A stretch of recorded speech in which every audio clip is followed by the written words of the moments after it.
I got so much motherfucking design on right now. Break it down, bring it back, make it clap. I got 3 old thoughts, new block, where that day. Bitches on my line, and you know they come straight. Hold up, what it not, 45, scope it cash like whoa. How you fucking with these hoes up? Assalamualaikum warahmatullahi wabarakatuh. Baik, di sini saya akan sedikit menjelaskan tentang metodologi hukum Islam. Oke, langsung saja. Yang pertama, objek dan subjek hukum Islam. Hukum dalam konsep ilmu usul fiqh dibagi dua macam, yaitu hukum taklifi dan hukum wad'i. Secara terminologi, hukum adalah kitab Allah yang berhubungan dengan perbuatan mukallaf dalam bentuk al-iqtida, at-takbir, dan al-wadi. Yang dimaksud dengan kitab adalah firman Allah yang berupa perintah-perintah atau larangan-larangan. Ada beberapa hukum taklifi, yaitu yang pertama jab, yaitu firman yang menuntut suatu perbuatan dengan tuntutan yang pasti, dan yang kedua not, yaitu firman yang menuntut suatu perbuatan dengan tuntutan yang tidak pasti.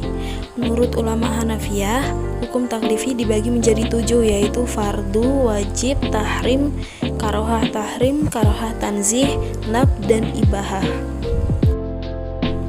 Menurut ulama Hanafiyah, jika suatu perintah didasarkan pada dalil yang pasti, seperti Al-Quran dan hadis mutawatir, perintah itu disebut dengan perintah fardu.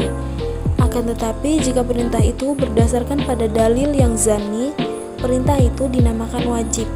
Demikian pula halnya dengan larangan. Jika larangan itu didasarkan pada dalil yang qat'i, disebut haram. Sebaliknya, jika larangan itu didasarkan pada dalil yang zanni, maka tergolong pada hukum makruh. 5 atau 7 jenis hukum tersebut dinamakan dengan taklifiyah, yang artinya tuntutan atau memberi beban.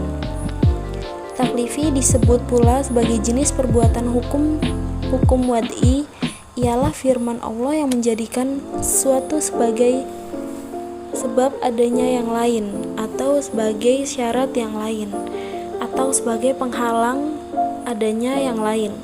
Hukum wad'i dibagi menjadi 3. Yang pertama sebab, yang kedua syarat, yang ketiga mani. Materi yang kedua, tafsir adalah salah satu metode penggalian hukum Islam.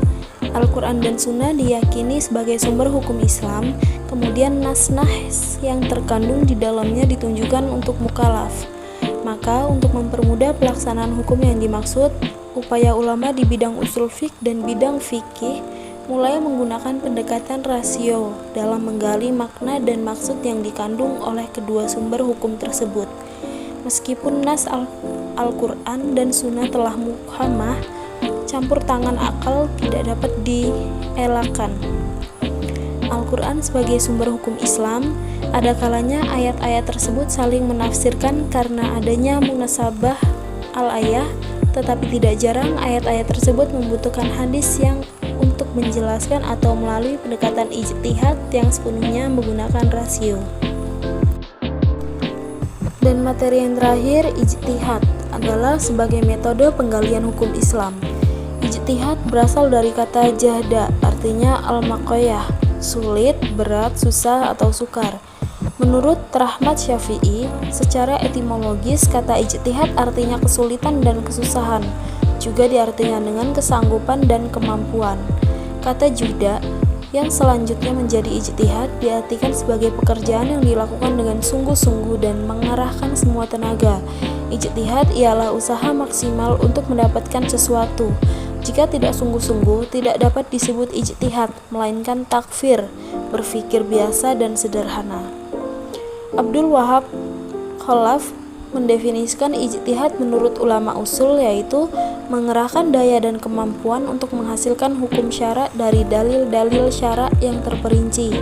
Dari semua definisi tentang ijtihad tersebut di atas, dapat disimpulkan bahwa ijtihad itu adalah pengerahan akal pikiran para fuqaha atau usuliyin, menggunakan akal dengan sungguh-sungguh, berkaitan dengan hukum syar'i dan amaliyah, menggali kandungan hukum syar'i dengan berbagai usaha dan pendekatan, dalil-dalil yang ada dirinci sedemikian rupa sehingga hilang kezaniannya. Hasil ijtihad berbentuk fikih sehingga mudah untuk diamalkan. Demikianlah sedikit penjelasan dari saya tentang metodologi hukum Islam. Saya akhiri, wassalamualaikum warahmatullahi wabarakatuh.